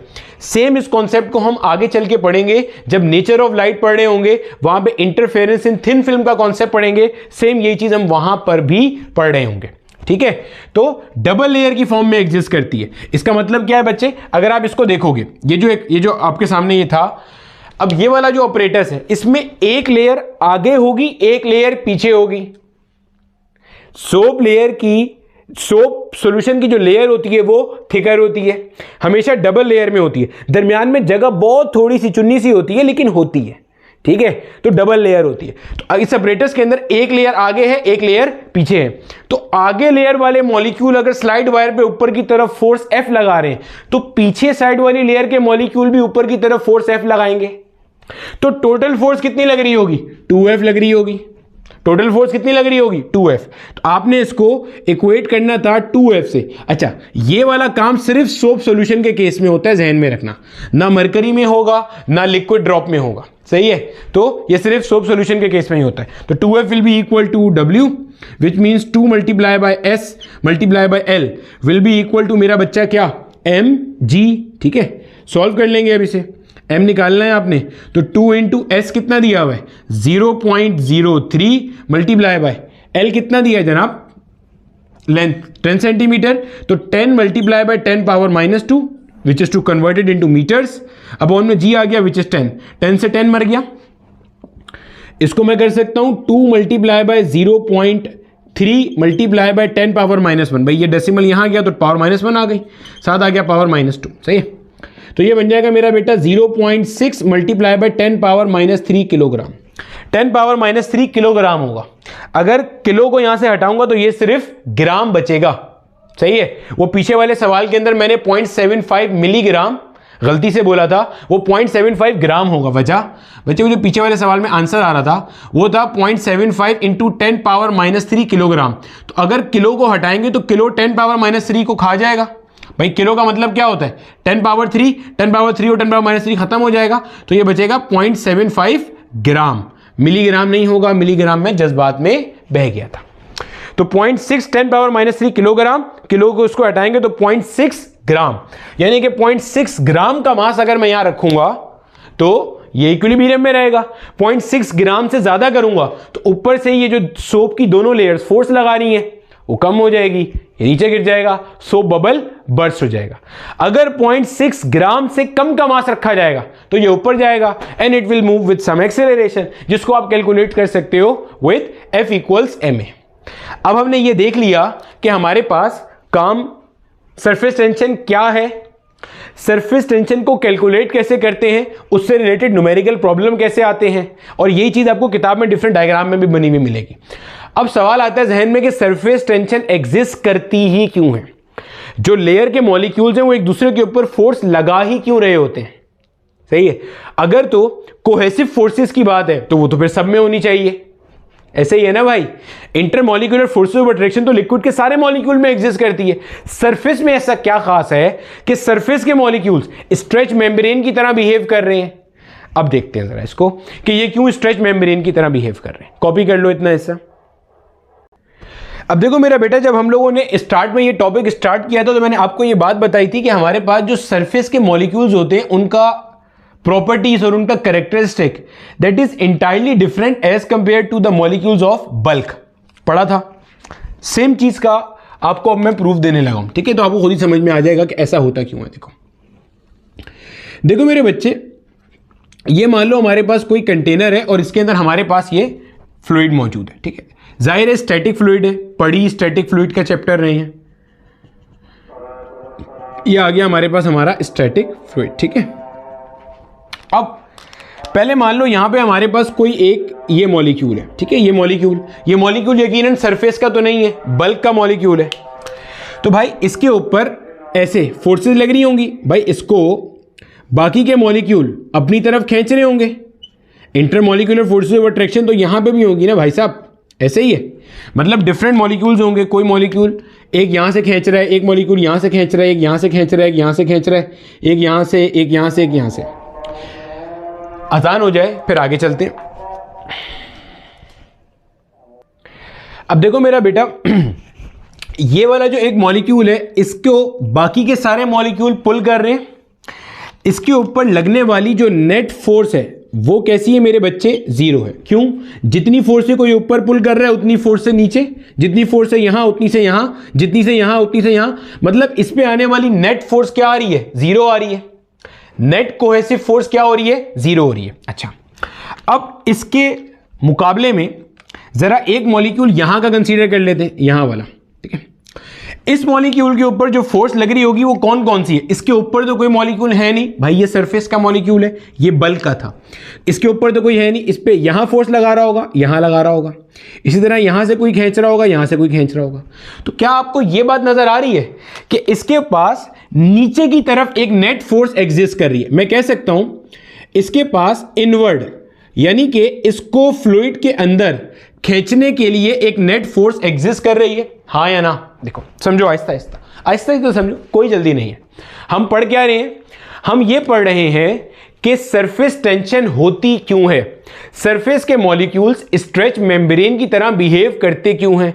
अगर सिर्फ intermolecular forces of attraction responsible थी तो वो तो बल्क में भी होनी चाहिए थी। ऊपर ऐसी क्या खास बात है कि वो टेंजेंशियल फोर्स एग्जिस्ट करती है, एक दूसरे को खींच करके रखे हुए होते हैं, और उसकी वजह से ये सारी प्रॉपर्टीज हो रही हैं कि वो मिनिमम सरफेस एरिया ऑक्यूपाई करना चाह रहे हैं। तो हमने ये चीज नोट करी, जो सरफेस का, पहले तो ये देखा कि सरफेस का मॉलिक्यूल अंदर वाले मॉलिक्यूल से मुख्तलिफ है, क्योंकि अंदर वाले मॉलिक्यूल पर लगने वाली नेट फोर्स क्या हो रही है? Zero. Sum of all the forces क्या हो रहा है? जीरो। जबकि जो सरफेस का मॉलिक्यूल है ये इससे मुख्तलिफ क्यों है? एक तो इसके ऊपर लगने वाली तमाम फोर्सेस का सम जीरो नहीं हो रहा, इनवर्ड एक फोर्स एग्जिस्ट कर रही है, इनवर्ड फोर्स एग्जिस्ट कर रही है, अंदर की तरफ खींचने वाली फोर्स एग्जिस्ट कर रही है। देखो, अगर ये फोर्स इसे काट भी दे तो ये वाली जो फोर्स है अंदर खींच रही है, ये फोर्स अंदर खींच रही है, इसको कैंसिल करने के लिए यहां कोई फोर्स नहीं है, इसको कैंसिल करने के लिए यहां कोई फोर्स नहीं है। तो सरफेस के मॉलिक्यूल के ऊपर अंदर की तरफ मुसलसल एक फोर्स एक्ट कर रही है, एक चीज। दूसरी चीज, यहां ऊपर सराउंडिंग में क्या मौजूद है? एयर मौजूद है, और एयर यहां पे क्या कर रहा होगा? एटमॉस्फेरिक प्रेशर एग्जर्ट कर रहा होगा।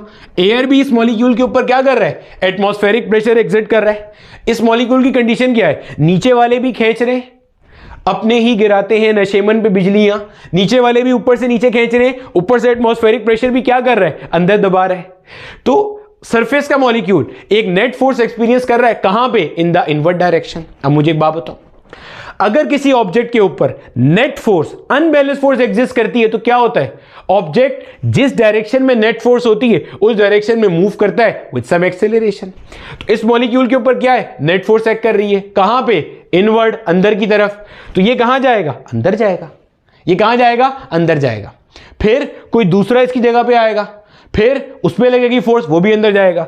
तो किताबों में हमें ये लिखा मिलता है कि किसी भी लिक्विड के जो सरफेस मॉलिक्यूल्स होते हैं दे आर परफॉर्मिंग या they are in continuous microscopic turbulence.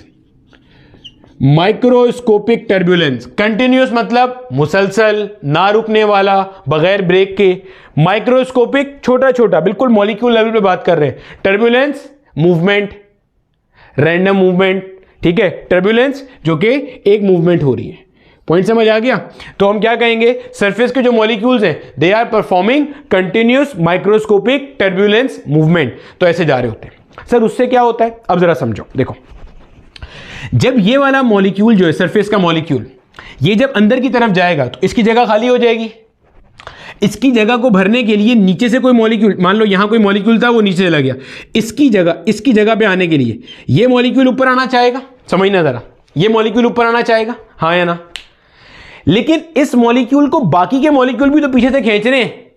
नहीं समझ आया? देखो देखो देखो भाई, मैं एक मॉलिक्यूल हूं, मेरे ऊपर एक मॉलिक्यूल है सरफेस का मॉलिक्यूल। उस सरफेस के मॉलिक्यूल को मैंने नीचे खींचा, उसके ऊपर नेट फोर्स थी डाउनवर्ड डायरेक्शन में, मेरे लिहाज से डाउनवर्ड होगा ना, इनवर्ड बाहर से देखोगे तो। अंदर की तरफ फोर्स थी, वो नीचे आ गया। अब मैं उसकी जगह जाना चाह रहा हूं, लेकिन मुझे भी तो बाकी के सारे लोग खींच रहे हैं, घसीट रहे हैं, यहां से यहां से यहां से यहां से, मुझे ऊपर जाने तो नहीं दे रहे। तो अगर मुझे ऊपर जाना है, सरफेस पे जाना है, बल्क से निकल के जाना है सरफेस पे, तो मुझे इन सारी फोर्सेस के अगेंस्ट में वर्क डन करना पड़ेगा, अगेंस्ट द फील्ड काम करना पड़ेगा। सर अगेंस्ट द फील्ड क्यों? जो यहां पे मेरे सराउंडिंग में एजेंट्स हैं, डिफरेंट मॉलिक्यूल्स हैं, they do not want me to go on the surface, मुझे नहीं जाने देना चाहते। मैं जबरदस्ती अगर जा रहा हूं तो मुझे वर्क डन करना पड़ेगा अगेंस्ट दीज मैनी मॉलिक्यूल्स। वो जो मैं काम करूंगा वो स्टोर होगा मेरे अंदर in the form of energy. Basic concept potential energy का। पोटेंशियल एनर्जी क्या होती है? आप किसी भी फील्ड के अगेंस्ट में काम करते हो तो वो बॉडी के अंदर स्टोर होता है in the form of energy. मिसाल के तौर पे स्प्रिंग है, अपनी जगह पे रुके रहना चाहता है इक्विलिब्रियम में, आप जबरदस्ती घसीट के आगे ले जाओगे, उसमें इलास्टिक पोटेंशियल एनर्जी स्टोर हो जाएगी। ये मार्कर है, जमीन पे रहना चाहता है, आप जबरदस्ती उठा के ऊपर वाले फ्लोर पे ले जाओगे, ग्रेविटेशनल पोटेंशियल एनर्जी स्टोर हो जाएगी। एक पॉजिटिव चार्ज की फील्ड है, एक पॉजिटिव टेस्ट चार्ज है, टेस्ट चार्ज पॉजिटिव बाहर रहना चाहता है, आप जबरदस्ती उसे पॉजिटिव चार्ज की फील्ड में लेकर आ रहे हो। हालांकि लाइक चार्जेस रिपेल करते हैं, अंदर वाला चार्ज नहीं चाहता कि मजीद कोई पॉजिटिव चार्ज आए, आप जबरदस्ती लेकर आ रहे हो। तो जिसको लेकर आ रहे हो, वर्क डन करा रहे हो उसे आप अगेंस्ट द अप्लाइड फील्ड, उसके अंदर एनर्जी स्टोर हो जाएगी, इलेक्ट्रिक पोटेंशियल एनर्जी। बिल्कुल ऐसे ही ऊपर से जगह खाली हुई, एक मॉलिक्यूल ऊपर जाना चाह रहा है, सरफेस मॉलिक्यूल बनना चाह रहा है, लेकिन इसको बाकी के लोग क्या कर रहे हैं, खींच रहे हैं। तो उनका जो खींचना है दैट इज फील्ड, जिसके अगेंस्ट में वर्क डन करके ये मॉलिक्यूल कहां जाएगा, ऊपर जाएगा। तो जब ये वर्क डन करके ऊपर जाएगा, क्योंकि इसने फील्ड के अगेंस्ट में काम किया, तो इसके अंदर क्या हो जाएगी, एनर्जी स्टोर हो जाएगी। ये एनर्जी जो स्टोर होती है, एडिशनल एनर्जी जो मॉलिक्यूल के पास आई, क्योंकि इसने वर्क डन किया नीचे से ऊपर आते हुए रेजिस्टेंस के अगेंस्ट में, यह कहलाती है surface energy. The additional energy acquired by the bulk molecule when it is moving from bulk state to the surface state, वो क्या कहला रही है, सरफेस एनर्जी। इस सरफेस एनर्जी को हम U से भी शो करते हैं, इसको हम डेल्टा U से भी शो करते हैं। तो भाई साहब अभी तक हमें क्या बात क्लियर हो गई, अभी तक हमें यह बात क्लियर हो गई कि जब नीचे बल्क से कोई मॉलिक्यूल उठ के सरफेस पे आएगा तो उसके पास एडिशनल कंपोनेंट ऑफ एनर्जी होगा। यानी कि मैं ये कह सकता हूं जो सरफेस के मॉलिक्यूल्स हैं उनके पास ज्यादा एनर्जी होती है बल्क के मुकाबले में, हाँ या ना। अरे भैया जो सरफेस के मॉलिक्यूल्स हैं वो कभी ना कभी नीचे रहे होंगे, क्योंकि सास भी कभी बहुती वाला हिसाब किताब है ना। जो सरफेस के मॉलिक्यूल्स हैं वो भी कभी बल्क के मॉलिक्यूल्स तो रहे होंगे। तो जो बल्क के मॉलिक्यूल्स हैं उन्होंने वर्क डन किया अगेंस्ट जो उनको पुल किया जा रहा था, ऊपर आए तो एनर्जी एक्वायर हो गई, एनर्जी आ गई। अच्छा वो वर्क डन कैसे करते हैं, आप भी तो उन्हें एनर्जी प्रोवाइड करते हो, सराउंडिंग का टेम्परेचर बढ़ता है उससे वो एनर्जी एक्वायर करते हैं, उस एनर्जी को एक्वायर करके वर्क डन करते हैं अगेंस्ट जो पुलिंग एक्शन हो रहा है। तो सरफेस के मॉलिक्यूल के पास जो एनर्जी है वो ज्यादा है, एडिशनल है सरफेस एनर्जी। भाई बाकी जो एनर्जी थी वो तो अभी भी है ना, एडिशनल कौन सी आई, सरफेस एनर्जी। तो सरफेस के मॉलिक्यूल के पास ज्यादा एनर्जी होती है as compare to bulk molecule. यहां तक समझ गए। एक बात ये समझ में आ गई कि सरफेस के मॉलिक्यूल अलग हैं as compare to bulk molecule, क्योंकि इनके ऊपर एक तो नेट फोर्स जीरो नहीं हो रही, दूसरा इनके पास जो एनर्जी है वो बाकी बल्क मॉलिक्यूल के मुकाबले में कैसी है, ज्यादा है। अच्छा अब समझना जरा, अगर एक लिक्विड है, अगर मैं इसका सरफेस बढ़ाता हूं तो मैंने कहा सरफेस टेंशन प्रॉपर्टी है जो नहीं चाहती कि इसका सरफेस एरिया बढ़े। क्यों, जब आप सरफेस बढ़ाओगे लिक्विड का तो मजीद मॉलिक्यूल नीचे से ऊपर आएंगे, मजीद मॉलिक्यूल नीचे से ऊपर आएंगे तो सरफेस मॉलिक्यूल्स बढ़ जाएंगे। सरफेस मॉलिक्यूल्स की एनर्जी होती है ज्यादा, यानी कि ओवरऑल सिस्टम की एनर्जी बढ़ जाएगी। और बेसिक कॉन्सेप्ट ये कहता है सिस्टम की एनर्जी जितनी ज्यादा होती है सिस्टम की स्टेबिलिटी उतनी कम होती है। एनर्जी ज्यादा होगी तो स्टेबिलिटी कम होगी। तो लिक्विड क्यों नहीं चाहता कि सरफेस एरिया ज्यादा हो, लिक्विड इसलिए नहीं चाहता क्योंकि जितना कम सरफेस एरिया होगा उतने कम सरफेस मॉलिक्यूल्स होंगे, जितने कम सरफेस मॉलिक्यूल्स होंगे उतनी कम सिस्टम की एनर्जी होगी, उतनी ज्यादा स्टेबिलिटी होगी। समझ आ गई, कॉन्सेप्ट का फील आया। देखो सरफेस टेंशन क्यों एग्जिस्ट करती है, सरफेस के मॉलिक्यूल्स के पास जो एनर्जी है वो ज्यादा है as compare to bulk molecule. जितना बड़ा सरफेस उतने ज्यादा सरफेस मॉलिक्यूल, उतनी ज्यादा सरफेस एनर्जी, उतनी ज्यादा सिस्टम की एनर्जी, उतनी कम stability. In order to increase the stability, liquids tend to minimize their surface area so that the number of surface molecules will decrease. Surface molecules कम होंगे, surface energy कम होगी, surface energy कम होगी, system की energy कम होगी, तो ultimately stability क्या होगी, ज्यादा होगी। कॉन्सेप्ट का फील आना चाहिए। सेट हो गया। अभी सरफेस एरिया का फॉर्मूला भी ड्राइव कर लेते हैं, इतना हिस्सा ध्यान में रख लो, ठीक है। कॉपी करके नोट क्या करोगे, ये सब नोट करोगे कि बल्क मॉलिक्यूल के ऊपर नेट फोर्स 0, सरफेस मॉलिक्यूल के ऊपर नेट फोर्स एग्जिस्ट करिए इन द इनवर्ट डायरेक्शन, साथ में रही सही कसर सराउंडिंग का एटमॉस्फेयर पूरी कर रहा है, वो भी इस पे एटमॉस्फेरिक प्रेशर लगा रहा है। होता क्या है, ये नीचे चला जाता है। क्यों भाई, न्यूटन का कानून है, नेट फोर्स जिस डायरेक्शन में होगी एक्सेलरेशन उसी डायरेक्शन में आएगा, तो ये नीचे जाता है विद सम एक्सेलरेशन। तो सरफेस के molecules are in continuous microscopic turbulence, ठीक है। टर्ब्यूलेंस क्या होती है, रैंडम मूवमेंट, ठीक है। फिर हमने कहा नीचे वाले ऊपर आ रहे हैं, जब नीचे वाले ऊपर आएंगे तो वो फील्ड के अगेंस्ट काम करेंगे। कौन सी फील्ड, जो बाकी के मॉलिक्यूल इन्हें पुल कर रहे हैं अपनी तरफ, उस फील्ड के अगेंस्ट काम करके ऊपर आएंगे। तो जब वर्क डन करके आएंगे अगेंस्ट सम फील्ड तो इनके पास एनर्जी स्टोर होगी जिसे अपन लोग कहते हैं पोटेंशियल एनर्जी, और वो यहां पे कहला रही है सरफेस एनर्जी। पोटेंशियल एनर्जी के अलग अलग नाम होते हैं। ग्रेविटेशनल पोटेंशियल एनर्जी जब ग्रेविटेशनल फील्ड में होता है। सिमिलरली इलेक्ट्रोस्टैटिक पोटेंशियल एनर्जी जब इलेक्ट्रिक फील्ड में होता है, इलास्टिक पोटेंशियल एनर्जी जब स्प्रिंग की फील्ड में होता है। तो surface molecules have more energy as compare to bulk molecule. जितना बड़ा सरफेस होगा उतने ज्यादा सरफेस मॉलिक्यूल, उतनी ज्यादा सरफेस एनर्जी और उतनी कम स्टेबिलिटी। तो स्टेबिलिटी को बढ़ाने के लिए सिस्टम की एनर्जी कम करनी है, तो सरफेस मॉलिक्यूल्स कम करने हैं, इसलिए liquids tend to minimise their surface area. ठीक है बच्चे, इतना हिस्सा कॉपी कर लो, इसकी डेरिवेशन करते हैं और देखते हैं सरफेस एनर्जी का फॉर्मूला क्या है।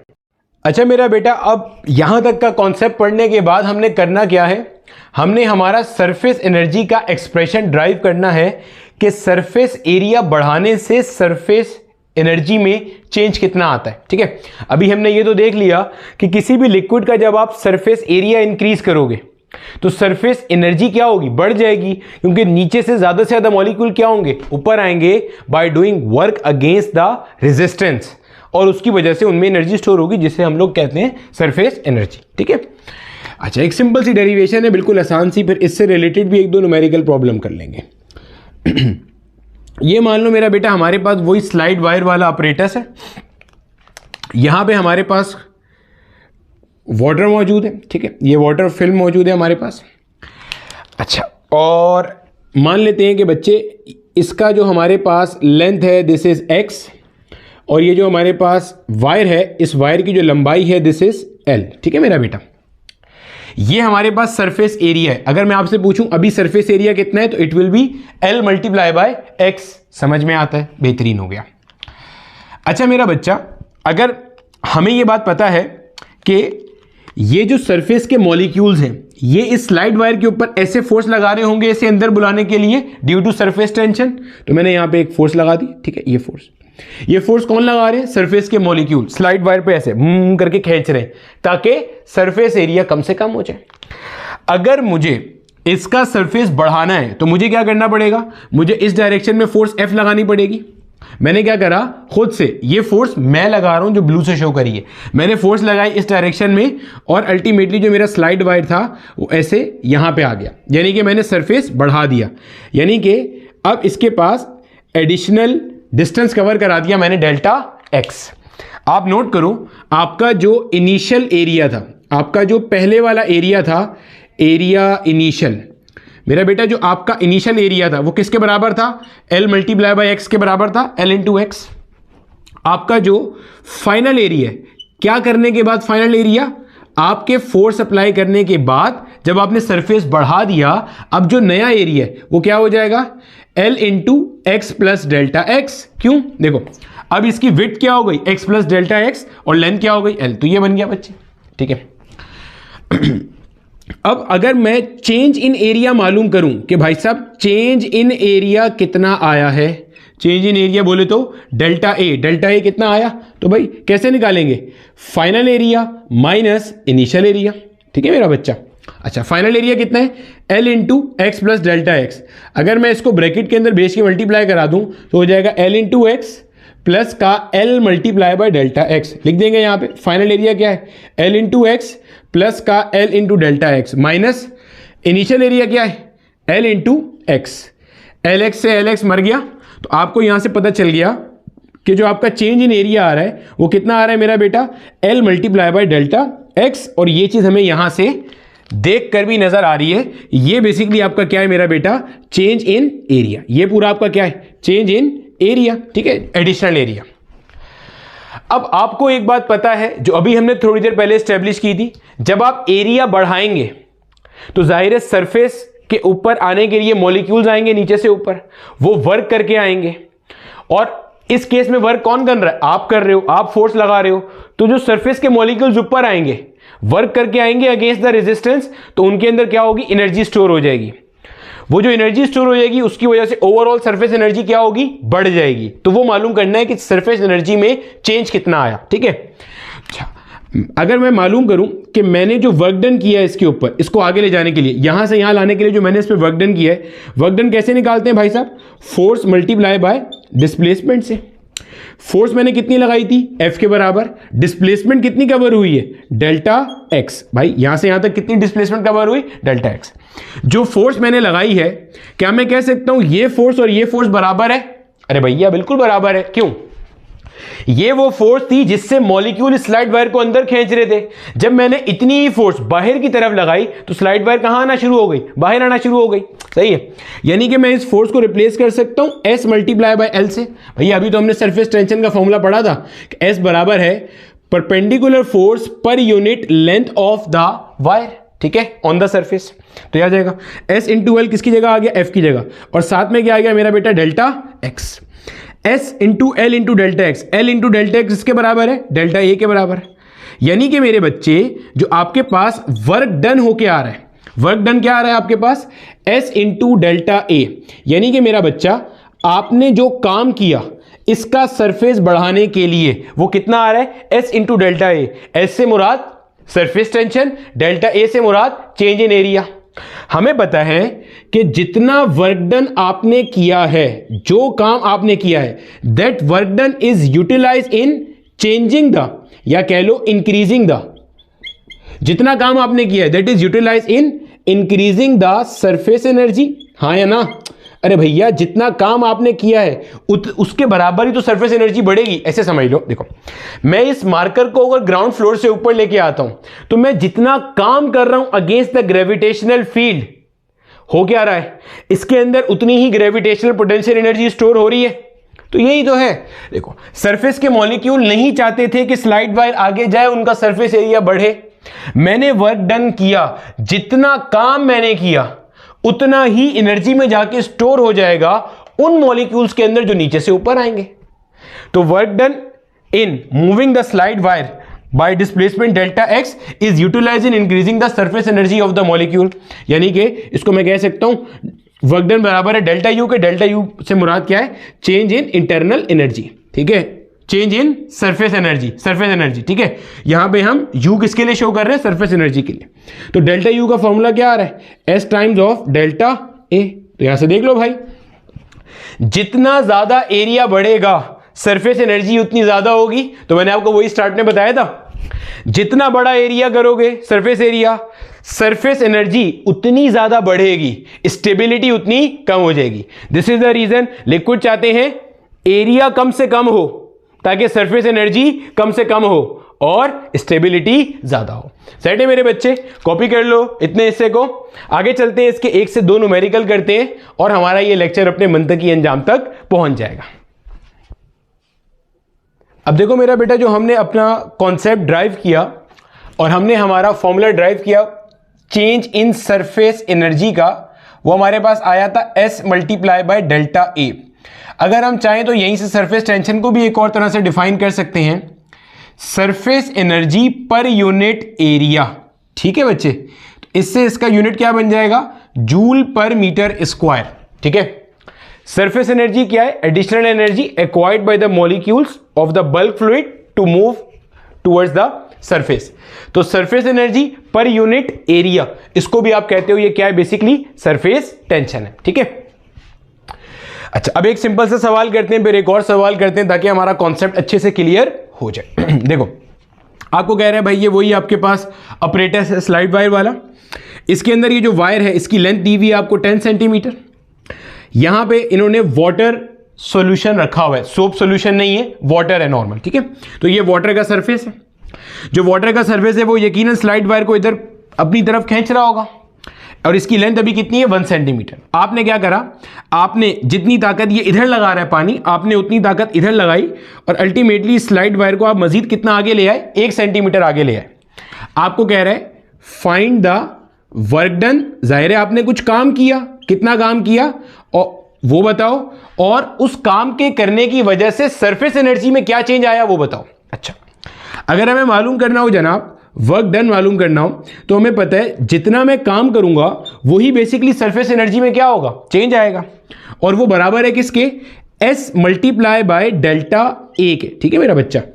S कितना है बेटे हमारे पास, यहां पे ये गिवन है 0.075 multiply by delta A. Delta A मतलब चेंज इन एरिया।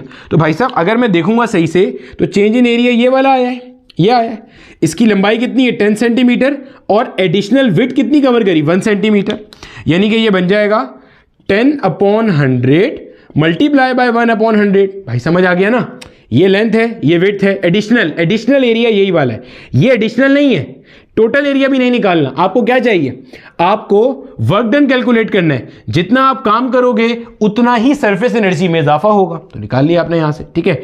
एक जीरो से एक जीरो मर गया, क्या बनता है 0.075, ये हो गई हमारे पास 10 की पावर -3 और आगे यूनिट क्या आ जाएगी, जूल। यानी कि इतना काम आपको करना पड़ेगा इस स्लाइड वायर को यहां लाने के लिए, जो कि स्टोर हो जाएगा सरफेस के मॉलिक्यूल्स के पास एनर्जी की फॉर्म में, दिख गया हमें। अब सेम सवाल करते हैं और इसमें थोड़ी सी चीज चेंज कर देते हैं, फिर देखते हैं कि आपने अभी तक का लेक्चर कितने अच्छे से देखा है। देखो, ये सपोज कर लो हमारे पास वही सेम ऑपरेटर्स है, ये हमारा स्लाइड वायर है सेम। इस स्लाइड वायर की लंबाई को मान लेते हैं हमारे पास कितनी है, 10 सेंटीमीटर है, और इसकी जो विड्थ है अभी वो है 1 सेंटीमीटर। यहां पे मान लो जनाबे वाला कि आपने जो सॉल्यूशन रखा हुआ है वो हमारे पास अब की बार है सोप सॉल्यूशन। कौन सा सॉल्यूशन है, सोप सॉल्यूशन है। और जनाबे वाला इसका जो हमारे पास लेट्स से हमें दिया हुआ है 0.04 न्यूटन पर मीटर, ठीक है। जो गिवन होगा वही कंसीडर करेंगे। आपने क्या किया, आपने इसके ऊपर फोर्स लगाई, फोर्स लगा के मान लो आप इसे यहां कहीं पे ले आए, यानी कि आपने कुछ इजाफी डिस्प्लेसमेंट कवर करा दी, ठीक है। जाहिर है जब आपने सरफेस बढ़ाया, वर्क डन किया, तो उसकी सरफेस एनर्जी बढ़ गई। सवाल आपसे वही पूछ रहा है कि आपने बताना है find the work done on this slide wire and the additional surface energy acquired by the surface molecule. Video को पॉज करेंगे और पहले खुद से एक बार सॉल्व करेंगे, ठीक है। मैं 3 तक गिन रहा हूं, फिर मैं कराऊंगा 1 2 3। चलो, अब आप में से जितने लोगों ने देखो भाई साहब ये काम किया कि डेल्टा यू बराबर है वर्क डन के बराबर है एस इंटू डेल्टा ए के, एक्सेलेंट। एस कितना है 0.04, एडिशनल जो एरिया है कितना कवर हुआ 10 इसकी लेंथ है और सेंटीमीटर में आ गया, और 1 इसकी एडिशनल क्या कवर हुई, ये कवर हुआ, ठीक है, 1/100 हो गया, ये और ये चला गया 0.04 मल्टीप्लाई बाय 10 की पावर -3, यही आएगा आंसर। अब इसके अंदर आपने बच्चे एक छोटी सी गलती कर दी, इसलिए मैंने इसको पहले बताया था। गलती क्या करी भाई, अपने पास अच्छी तरह से लिख लेना ताकि जब किताब पढ़ रहे हो तो समझ में आ जाए कि जो आपका सोप सॉल्यूशन होता है, जो आपकी सोप सॉल्यूशन की फिल्म होती है वो थिक होती है। थिक होने का कॉन्सेप्ट ये है कि वो सिंगल लेयर एग्जिस्ट नहीं करती, वो डबल लेयर होती है हमेशा। डबल लेयर का मतलब एक लेयर आगे है एक लेयर पीछे है। अगर आगे वाली लेयर का सरफेस एरिया बढ़ा तो पीछे वाली लेयर का भी सरफेस एरिया बढ़ा होगा, हाँ या ना। अरे भैया, आगे वाली लेयर का भी तो एरिया बढ़ा, पीछे वाली का भी एरिया बढ़ा। तो आपने जब इसको सॉल्व करना है तो आप बोलोगे delta U will be equal to W into S multiply by 2 times of delta A. आप 2 से मल्टीप्लाई करोगे, 2 से क्यों मल्टीप्लाई करोगे भैया, आगे वाली लेयर का भी एरिया क्या हुआ, बढ़ा, पीछे वाली लेयर का भी एरिया क्या हुआ, बढ़ा। तो किससे मल्टीप्लाई करेंगे, 2 से करेंगे। एस कितना दिया हुआ है हमारे पास 0.04 multiply by 2 multiply by delta A. Delta A मतलब 10 सेंटीमीटर इसकी लेंथ है और 1 सेंटीमीटर की विड्थ आपने मजीद बढ़ा दी, 0 से 0 चला गया। सॉल्व कर लो, 0.08 into 10 to the power -3 joules. ये मल्टीप्लाई हुआ 0.08 इंटू 10 की पावर -3 जूल्स, ठीक है। तो बच्चे आपको सरफेस टेंशन के कॉन्सेप्ट की फील आ जानी चाहिए कि सरफेस टेंशन क्या है, सरफेस के मॉलिक्यूल्स की प्रॉपर्टी के वो कितने अच्छे से एक दूसरे को अपने पास आपस में खींच सकते हैं, सुकड़ के रह सकते हैं, ठीक है। फिर हमने उसको देखा कि ऐसा क्यों होता है सरफेस एनर्जी के कॉन्सेप्ट से, और उससे रिलेटेड जो न्यूमेरिकल प्रॉब्लम हमसे पर्टेन कर सकते थे वो सारे हमने यहां पे कवर कर ली। उम्मीद है आपको सारा कॉन्सेप्ट अच्छे से क्लियर हुआ होगा और मुझे आपने बताना है कि कोई नई चीज सीखी या नहीं सीखी।